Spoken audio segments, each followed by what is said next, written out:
Very good, sir. Of course, thank you. Really, it's yes.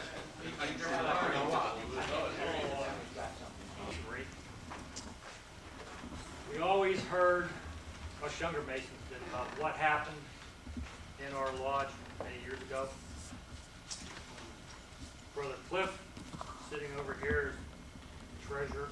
We used to hear Brother Cliff talk about all these things that took place. He made a mistake one day of saying that he had this movie of our cornerstone laying, and I didn't forget it. And as I went back and looked through some old minute books and looked at our cornerstone outside, I found out, lo and behold, much to my pleasure, found out this building was constructed 25 years ago where the cornerstone was laid this month. So throughout this year, you have been seeing notes from what has happened in St. Columba for the last 25 years. Well, tonight culminates what I've been writing about in a bullet. Brother Cliff normally travels down to Florida to get away from our bad weather. And when I asked him to put together a program this evening, his eyes lit up, because I haven't seen him light up in about 3 or 4 years. He graciously consented to do that. Of course, everyone knows that when you put together a program, it's rather difficult to do everything yourself. So he went and gathered up some past masters. And I'm not going to go any further with that. I'm just going to introduce Brother Cliff. Brother Cliff, will you join me up here or wherever you choose? I'm going to stay as far from up there. You asked me, since this was election, to speak on trickle down economics and dirty tricks, I think, didn't it? Really, it's a pleasure to be here, and it's good to see so many past masters here, and they can help with my stories and also probably add to some that I leave out. I thought that to start the program, I think we ought to know where we come from and how we originated, how St. Columba originated.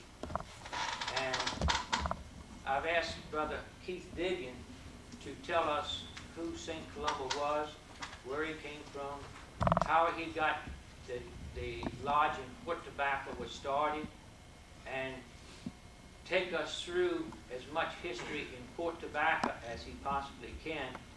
And when he brings us to La Plata, I'll try to take it from La Plata up. Now, we're not going to cover all of the years we're in La Plata. I'm just going to cover a synopsis, and then we'll get into the film, because I think you're mainly interested in this building here. Because the brethren, most of the brethren, from what I can see in the room, I guess I'm the oldest member of St. Columba Lodge in the room. Other than, I guess it's Woody, then Henry and Tony, and just like that. But I don't classify myself real old, so I don't know a whole lot. So I'll tell you the little bit that I do know. So I'm going to ask Brother Keith if he will tell us who St. Columba was, bring us up to through Port Tobacco, and I'll take it again from there. Brother Keith.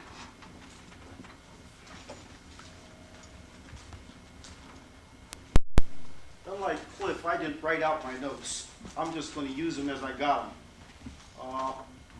Like I said, the stewards go out and bring that table in, please, and place it up here. Dave, you want to move this? You want to shake it?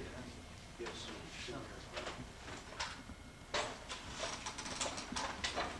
I got some new information. For some of you, it's going to be old information. But there is also, like I said, some new thrown in here. Now, a very interesting piece of documentation came my way just from Cliff in the last 2 weeks. It's a book called George Washington, the Freemason. It was published by the Grand Lodge of the Commonwealth of Virginia in 1952, on the 200th anniversary of George Washington being a master mason. And it so happens that Cliff Xeroxed the page that was of interest to us. Matt, in fact, it almost documents the beginning, to me, of St. Columba Lodge. It so happened that in 1784, a number of brethren of Maryland, about 45 miles down the Potomac from the present city of Washington, and almost opposite Wakefield, decided to organize a lodge. It also happened that Dr. James Craik of Alexander Lodge fame married in 1760 the beautiful Mary Ann Ball, a relative of Mary Ball, Washington's mother. Dr. and Mrs. Craik then settled in Port Tobacco, Maryland, where he built a very handsome residence, which is still preserved. And if you haven't seen it, it's about a quarter of a mile off of 301, right down here on Route 6. It's still standing, and it's still there. And like they say, it's a very, very beautiful home. Following the Revolution, however, George Washington, Dr. Craik's good and great friend, persuaded him to move to Alexander, where both of them became members of Alexander Lodge number 39. George Washington was not raised in Alexander Lodge. He was raised in Fredericksburg Lodge in 1752. Since Dr. Craik's removal to Alexander apparently occurred just about the same time as the correspondence took place between number 39 and the Port Tobacco Brethren, it is quite reasonable to assume not only was he influential in the organization of the Masonic group at Port Tobacco, but his membership in number 39 was the primary reason they requested a charter to come, in the first instance, to Alexander Lodge. The action of the lodge is recorded in the minutes of November 23rd, 1787. We're talking about 205 years ago this month. A letter and petition received from sundry brethren inhabitants of Port Tobacco, who supposed us a grand lodge, which they were not, praying a charter order that the secretary informed the gentleman of this inability to comply with this request, and pointing out the method they may adopt to procure a charter. The interesting sequel to this incident is to be found in the fact that more than 4 years later, the Brethren of Port Tobacco received a dispensation from Lodge number 9, located in the District of Columbia at Georgetown, and then under the jurisdiction of the Grand Lodge of Maryland. Lodge number 9 became later Potomac Lodge number 5, by which designation it is still known. The following quotation from Brother Kenton N. Harper's History of Freemasonry in the District of Columbia shows that number 9 did not hesitate to do what the Alexander Lodge declined to do. Lodge number 9 in January 1792 granted a dispensation for certain of its members who had moved to Port Tobacco, Charles County, Maryland, to open a lodge at that place to be known as St. Columba, pending a regular application to the Grand Lodge of Maryland. It may be said in passing that this was somewhat remarkable action, finds partial justification in the conditions of transportation and communication at the time, and the survival in degree of the old inherent right doctrine. And if you understand what they mean, Alexander Lodge was not a Grand Lodge, so they could not, under the old inherent, grant a dispensation or a charter to this lodge, so it was formally done. It is evident that the known facts in the case that one of the major considerations actuating Alexander Lodge in its refusal to issue a dispensation to Port Tobacco Brethren was the fact that the latter were residents of Maryland and not of Virginia. There was also the consideration that Alexander Lodge itself was probably discussing informally the possible transfer of its allegiance from Pennsylvania to Virginia at the very time the request from Port Tobacco Brethren was made. So that's where we became, in what I find almost inconclusive proof of our beginning of St. Columba Lodge.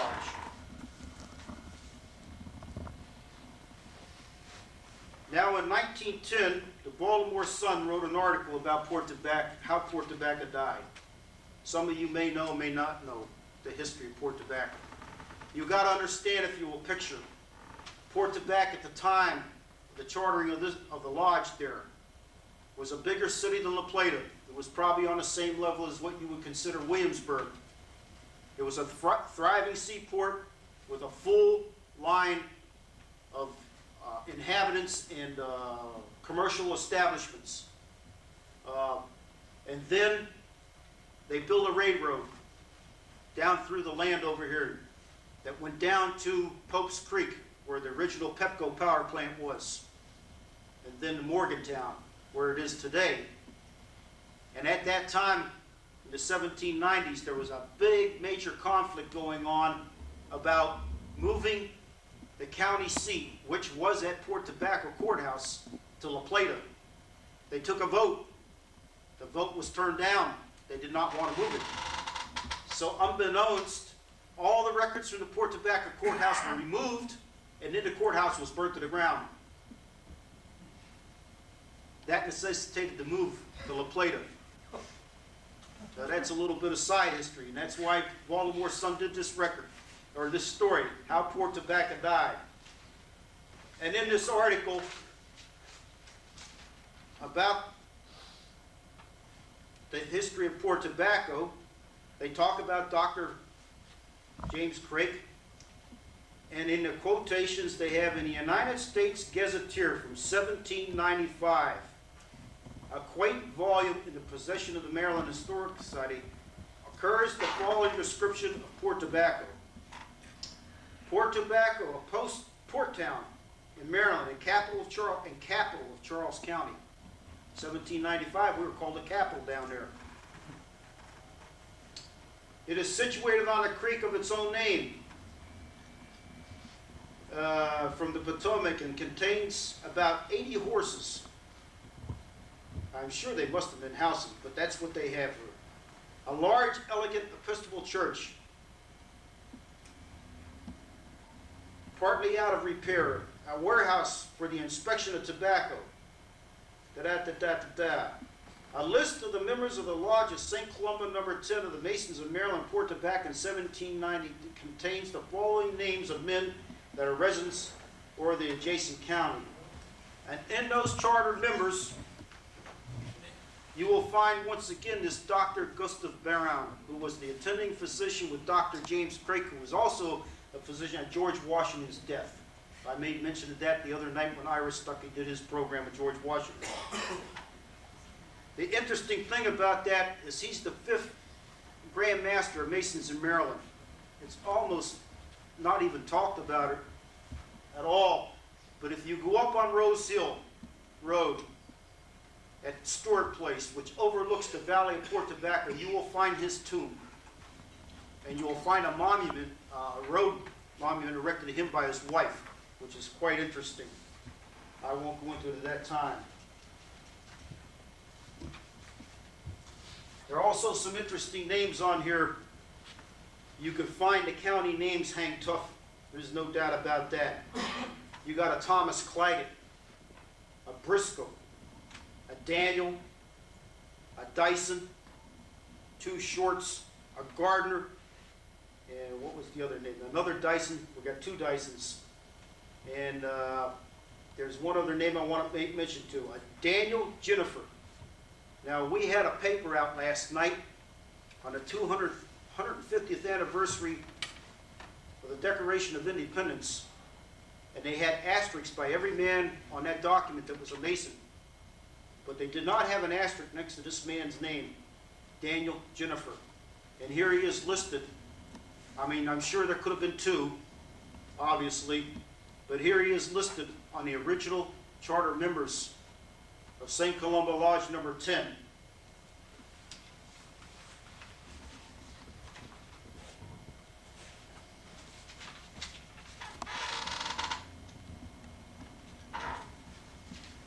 A little interesting pamphlet for one other side of effect on masonry in Maryland.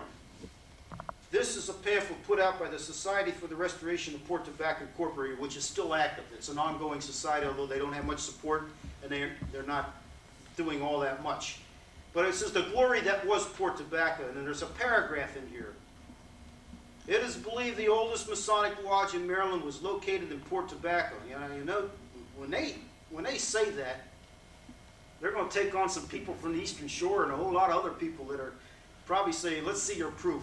Well, unfortunately, reference being made about the year 1759 of such a lodge in the proceedings of an early Masonic group existing in Leonardtown, Maryland. However, the records of this lodge have never been located. A later Masonic group, the St. Columba Lodge, was chartered in 1792.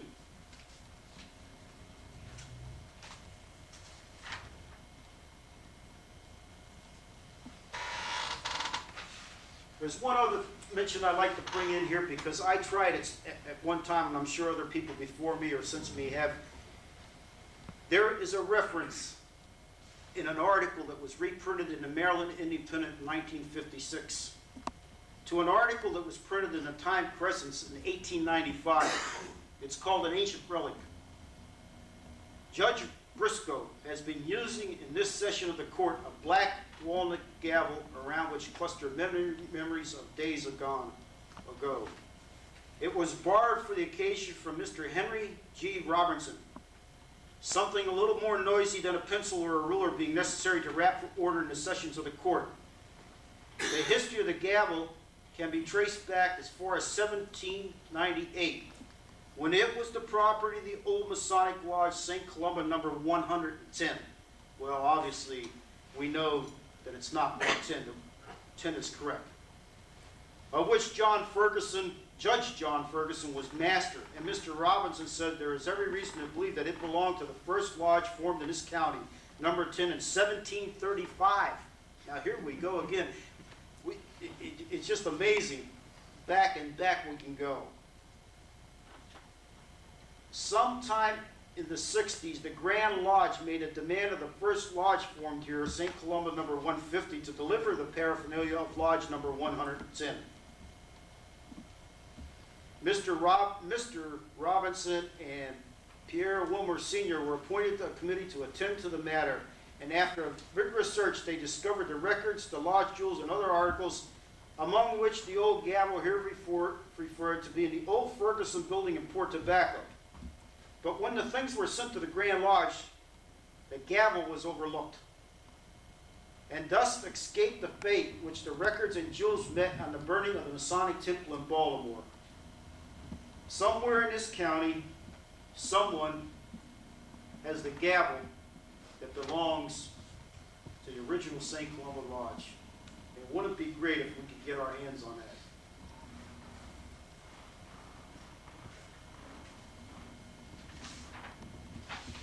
Now we come back here from the St. Columba Catholic Church up on Oxon Hill Road. Have sent some information down the road through Chuck Gordon and through to myself. Now, who was St. Columba? Well, this man was a saint. And he was right up there, if you know your Irish Catholic saints history, he was right up there with St. Anthony, St. Aloysius, such early fathers as St. Basil, St. Irenaeus, St. Paulinus, St. Maximus, St. Nicodemus. But students of the history, St. Columba, St. Boniface, St. Margaret of Scotland are all national patrons who are remembered by their descendants. Columbus spent 15 years going about Ireland preaching and founding many monasteries, of which chief were those at Derry, Darrow, and Kells. Right, the true scholar he was, Columba dearly loved books and spared no pains to obtain them. Amongst the many precious manuscripts his former master, St. Vivian, had obtained in Rome was the first specimen of St. Jerome's Psalter to reach Ireland.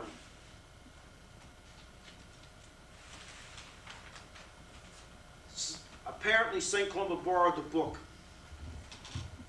St. Vivian objected and laid claim to the transcript. Columbus refused to give up. The case was laid before the king of Darnley, the overlord of Ireland. The verdict went against Columba.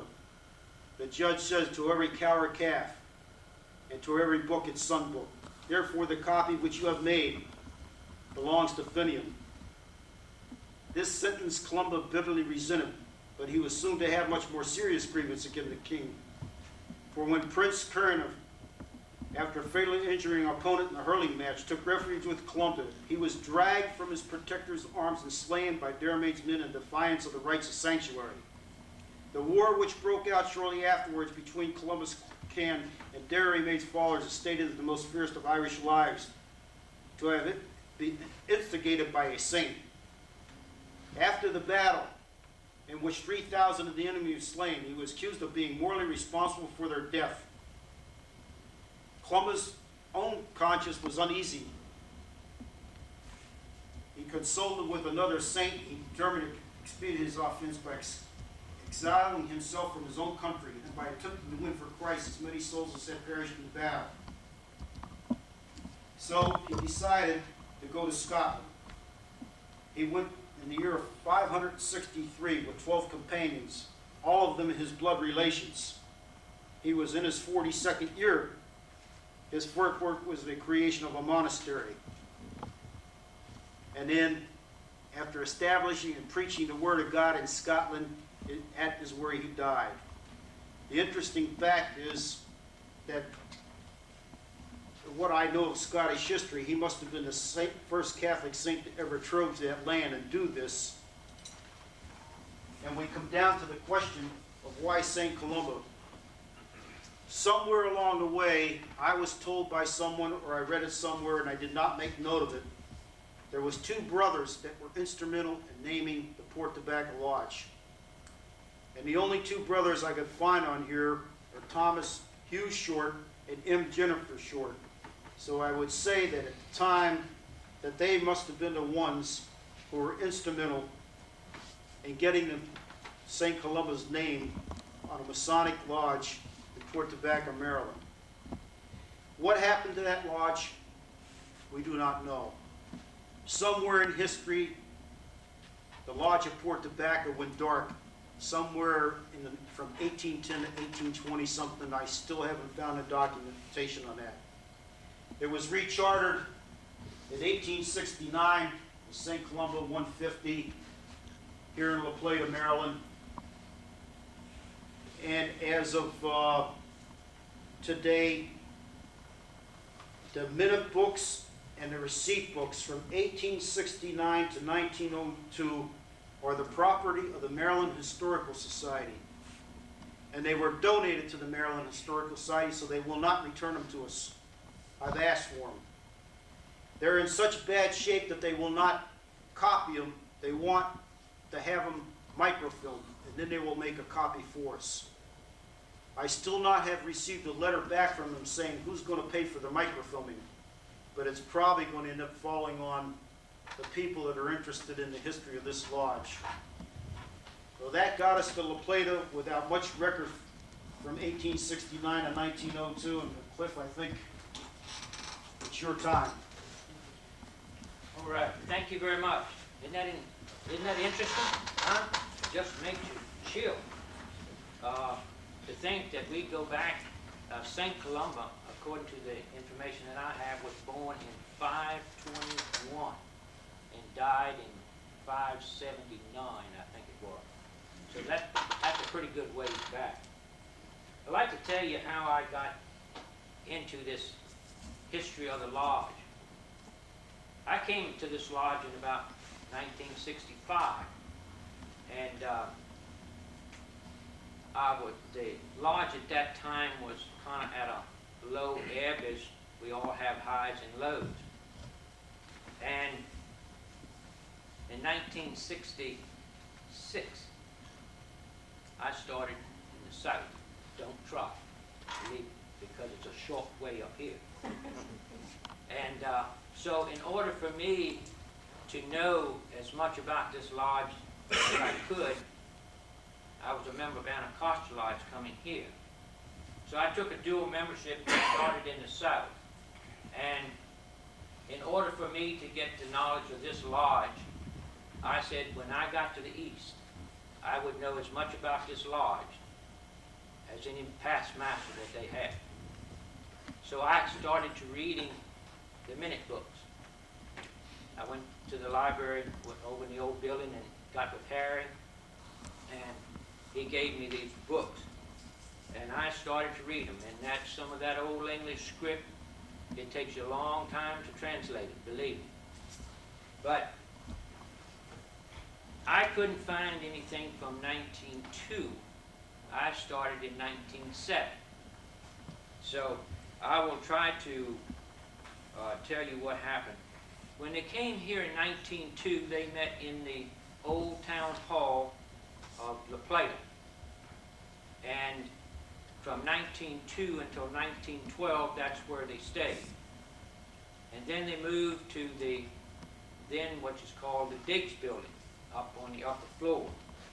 We stayed there from 1912 to 1968.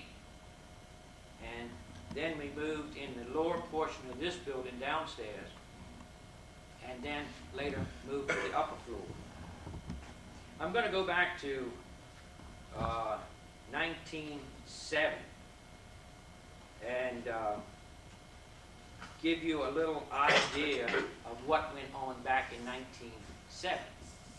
If you look on the back of your bulletin, you'll find that some of the brethren served as many as 3 to 5 years consecutively because of the lack of activity in the lodge. But in order to keep the lodge moving, the worshipful master served year after year after year until they were able to move on. As he told you, to the best of our knowledge, there were some old jewels and other artifacts that were sent to the Grand Lodge. And I'm going to start with 1907 and go kind of quickly and give you an idea of what took place during that period of time. September 6, 1907 to February the 7th, 1908, there was just routine business of the lodge. Well, you read the minute book and it'll tell you that lodge was opened in due form, no business to be transacted, lodge was closed, and everybody went home. But it didn't say a whole lot about anything. So I didn't find anything there that I felt would be of interest to bring out. February the 7th, 1908, an application was made, recommendations for an application for Perseverance Lodge 208. And of course, as you know, that was approved, and we are the mother lodge for Perseverance Lodge. Now, this is interesting. In June the 5th, 1908, a committee was appointed for the purpose of raising money to buy land and build a building. And we will find out what happened to that as we go down the line. On November the 21st, 1980, the committee was appointed to learn what stock was needed to be bought. Evidently, in those days, you bought stock in the building. They had stock in the building of the old town hall. And when the town hall moved, or such as that, then they were going to try to buy up the stock and stay there. May 7, 1909, Committee of Relief for Brother Smoot. Now, a donation was given to him of $15. Now, it didn't say what it was for. They just gave it as a relief. You'll find as we go through this, that this lodge has really been generous for some of the things that it has done. And I was at the last meeting when you gave all of your community activity money, and I think that this is you're just carrying on a tradition as to what has already taken place in the past. On August the 6th, the only thing I could find was one thing. They paid $1 to the janitor for that month. So he got a high pay.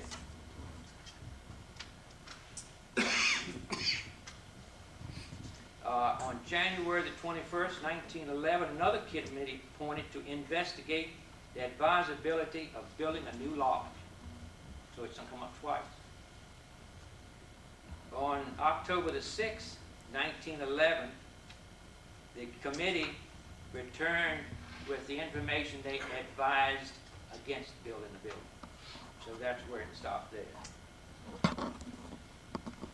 On October the 20th, 1911, communication received regarding the jurisdictional boundary of Perseverance Lodge and 150, 208, 150. And that existed, and I don't think we have boundaries now, do we? No, there is no boundaries now.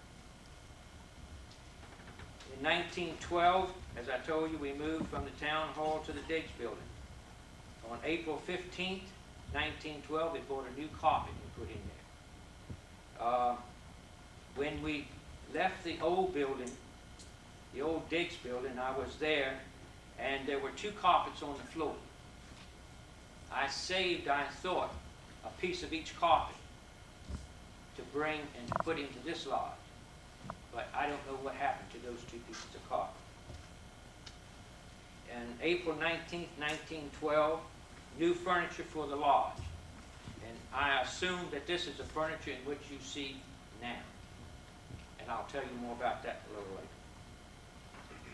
On December the 20th, 1912, we paid 6 months' rent, $42. On September the 5th, 1913, they changed the time of the meeting from the changed the meeting time from 1st and 3rd Fridays to 1st and 3rd Tuesdays. So that goes, you know where we on Tuesday. Now this is an interesting thing, and we don't do this anymore either. On January the 20th, 1914, they had an election of officers, and they put a box of cigars on the desk. So you don't see anybody smoking in the lodge. There's only one other lodge that I've seen that done in, and that's Anacostia Lodge. Bill Quaid was with me one night when we visited that lodge up there, and they had election of officers. And they put a box of cigars on the desk and come around. And everybody in the lodge room got a cigar that night.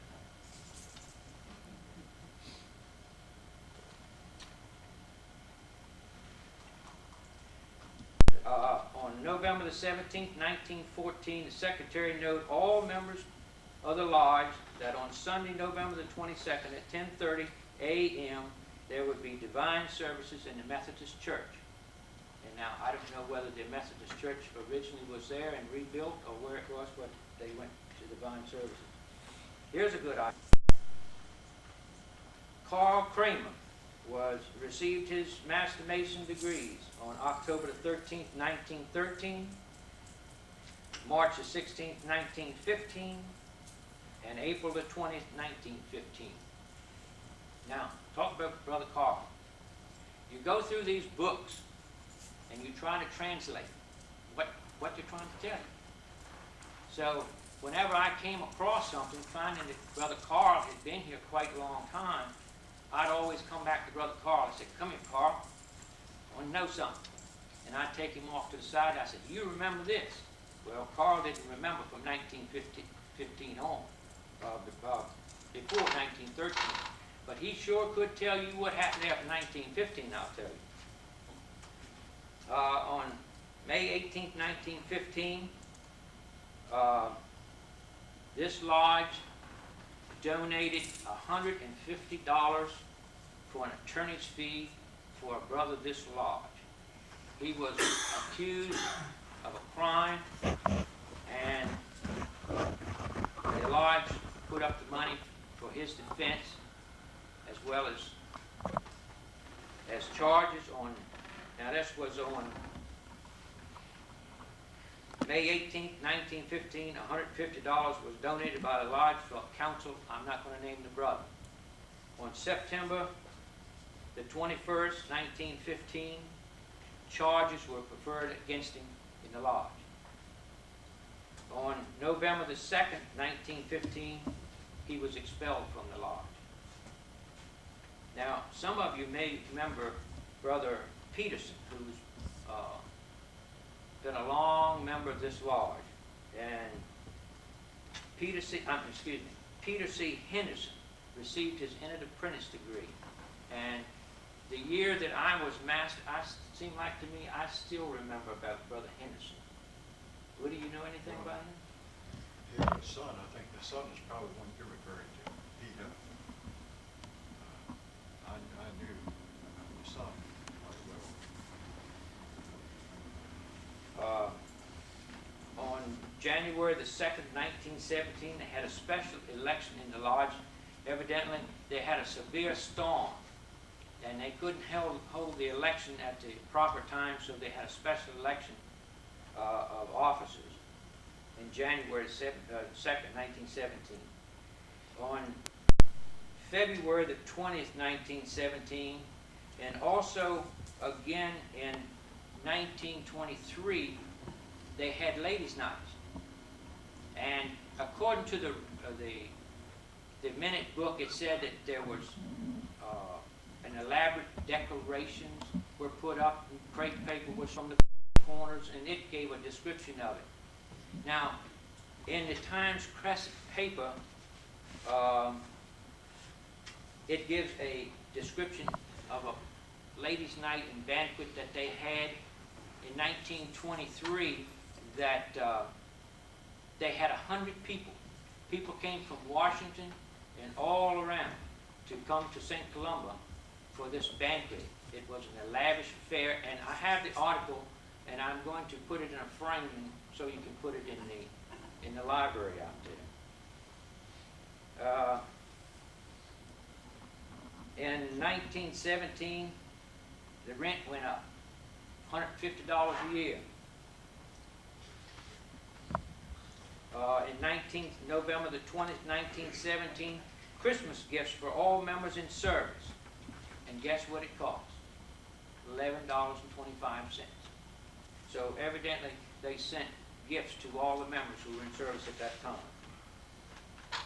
On September the 16th, 1919, the dues were remitted to all lodge members because of the war between the United States and Germany. On April 16, 1920, Henry O. Robinson received his 50-year pin and was given a life membership. June the 1st, 1920, they appointed an entertainment committee, and I'll follow up with that. On November the 4th, 1920, a special was held, and I assume that the entertainment committee was for this special meeting that was held in memory of George Washington, who was made a Mason on November the 4th in 1752. Now, here again, charitable. August the 15th, 1922, $1 was sent to Puerto Rico Lodge number 20 for aid at its lodge. $1. To us, it doesn't sound much, but maybe to the people in Puerto Rico, that was $100 or $1,000.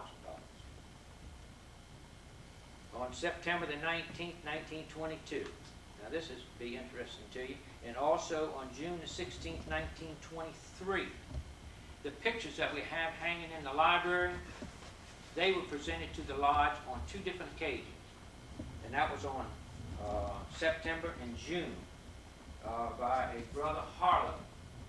And I understand that the lodge should be, or if not, should be in the process of getting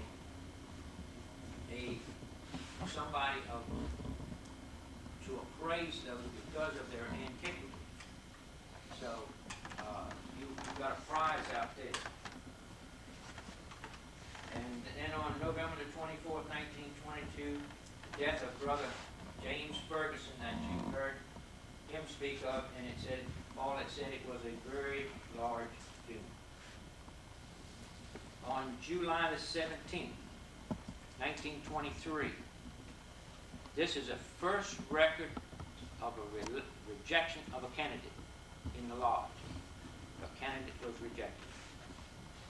Now, on August the 23rd, 1923, a resolution for President Warren Harding at his death on August the 2nd, 1923. Now, if you read through the minute books, you will find that it was traditional at that time when somebody of great importance passed away, that a member of the lodge would write up a resolution, something about the brother and so forth, and this was attached to the minutes in the book, so you can find that in there. The copy of it is on August the 23rd, 1923 is where the resolution is found. September 23rd, 1923, $25 for janitorial supplies.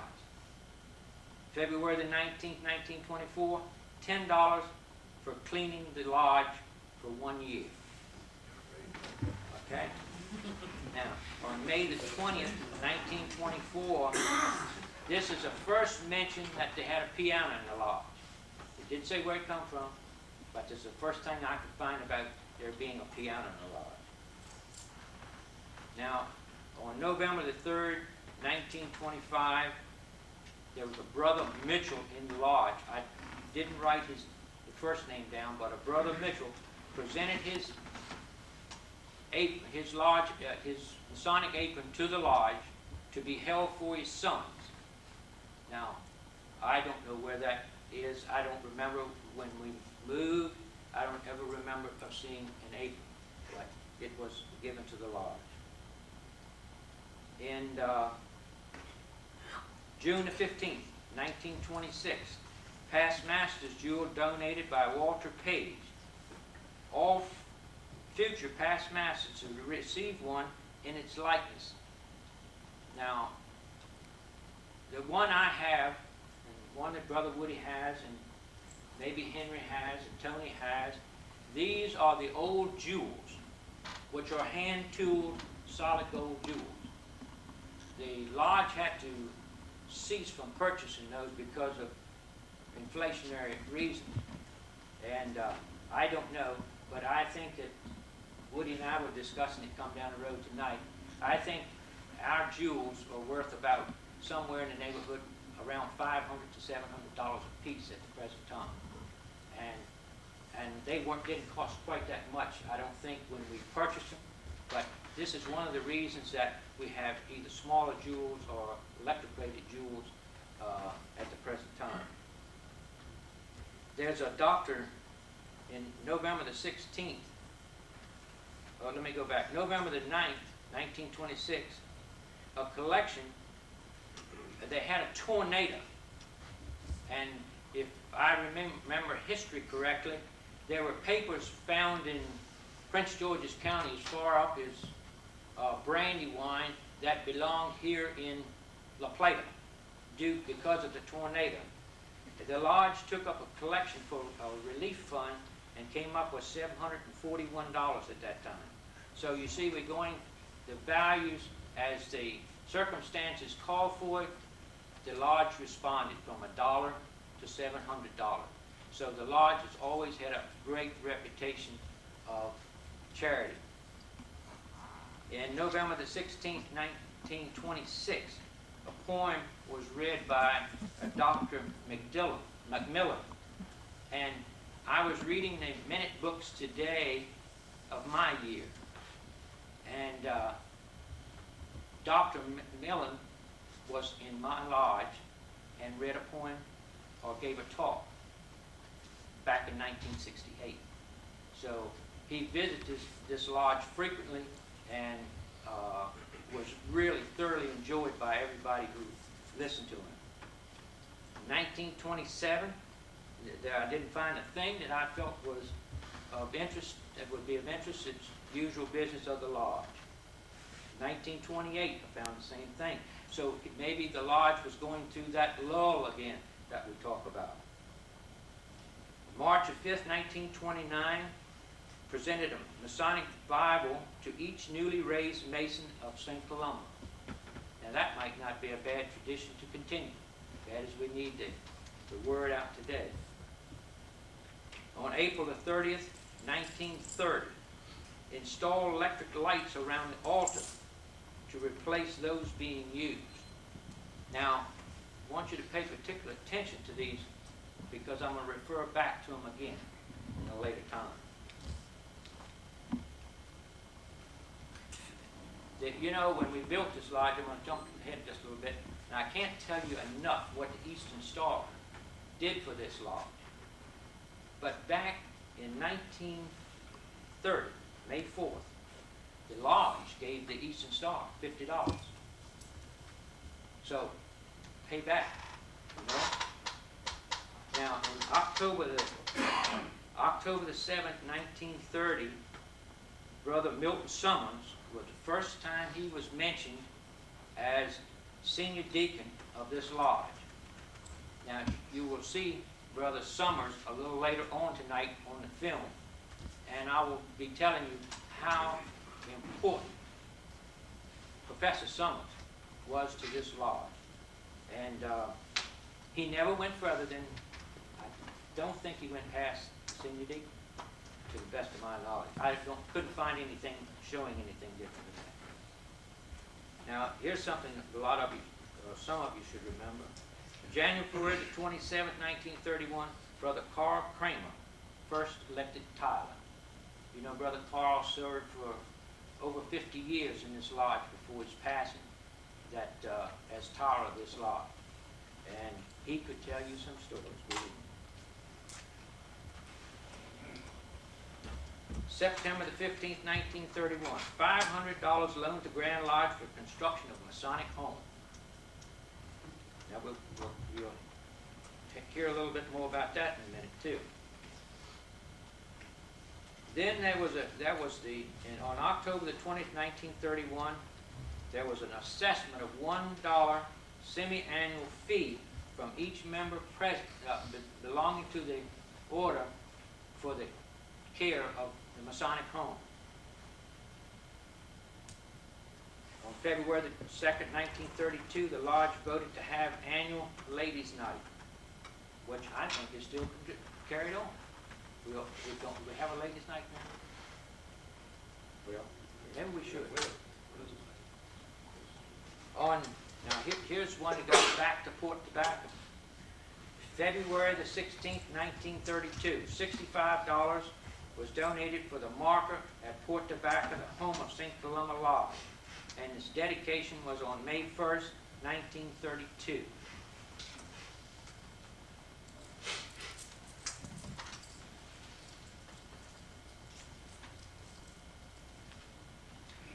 Now, here's something that's going to come up in next year. We had one already this year, and next year another one's coming up. On September the 16th, 1932, a letter from the Grand Master of the District of Columbia, invitation to participate in the Masonic celebration on Saturday, September 17th, 1932, reenacting the laying of the cornerstone of the Capitol of the United States by George Washington on September the 18th, 1793. Now, the Grand Lodge of the District of Columbia is going to reenact that, as they did reenact the laying of the cornerstone of the White House just a few weeks ago. So, I've already heard him talk about it. I was at Anacostia Lodge the night previous to that cornerstone of the White House, and there were Grand Masters from all over the country and other dignitaries from all over the country. The Grand Master made his grand visitation to Anacostia Lodge that night, and he brought all these people with him to that lodge. And it was something to behold. And I think he brought 48 people with him in his entourage that night. So it was really interesting. Now, here's something that we just heard, or 1933, nothing of interest, business as usual. June the 5th, 1934, we just had this same thing 2 weeks ago in this lodge here that the Grand Master wrote to us about. Letter from the Grand Master concerning impositors, soliciting funds for the George Washington Memorial. So, They've had it in other states, and now it's just old trickle down, you know. 1935, usual business of the lodge, nothing to be concerned about. January the 7th, 1936, they paid the funeral for a brother of this lodge, paid for a funeral, which was $150. Now, Brother Keith Reed brought this up a few minutes ago. On February the 22nd, 1937, the Grand Master of Masons requested Howard Townsend to serve on an honorary reception committee for the sesquicentennial celebration of 150 years, and that was of the Constitution. And I would almost say that that brochure that we found last night is probably one that Brother Howard Townsend brought back with him from the sesquicentennial. And could I ask you to go out and fetch that and put it on the table with the other relics that we have there? Now, I said I was going to tell you more about Bonnie Blink. Well, let's go back to November the 2nd, 1937. $25 was donated for the building of Charles County Hospital. On June the 21st, 1938, each member was to contribute 50 cents for building a barn at Bonnie Blink. And I'm sure all of you know that we used to go up there and harvest the corn and all that type of things years and years ago, but you know, that's all gone. You don't do that anymore. But at that time, they needed a barn in 1938. Now, I didn't find any books from 1939 to 1950. So, I'm going to stop right there. I think you all have got an idea of what your lodge is about, what it's like, and the history of it. Now, I am going to take off from there and tell you a little bit about this lodge now. In 1965, there was a Cornerstone Corporation formed for the purpose of building the possibility of building a new lodge. We knew that, or they knew at that time, I was newly coming into the lodge, so this other that I gave you is from records. Some of this I'm going to be able to give you from eyewitness. In 1965, the Cornerstone Corporation was formed, and Brother Harry Beck was president. Well, I could stand here all night long and tell you what Harry Beck did for this lodge, and it would still be short, because he was a great mason to this lodge, not only to this lodge, but masonry in general. Now, the plans you had to get plans for a building, and I want you to visualize this. I have a copy of the original plat of this property, and I don't know whether you can see it or not, but this did not look like what you see today on this property. The road that you see out there now was between this outside wall and the armory. Now, in order to do what we had to do, we had to move that road to here, to where it's presently at. And in the original deed to the property, all the people in the back of this live back here. Some non-Caucasians mostly lived back there, had a right of ingress and egress of the property, across the property. So in order to do that, for us to make use of it and do what we wanted with it, was we had to divide this property. Now, the thought was, if we can divide the property in half and use this half, move the road and divide it over here, and use this portion for our own use, that would give us some use of property on the opposite side of that road to be sold to help to defray the expenses of this building. So Professor Summers was an attorney, or I believe he was an attorney, or had a legal practice at one time, and we had to contact each and every member of this family and their heirs and get a signed written agreement to move this road. Now, after they did that,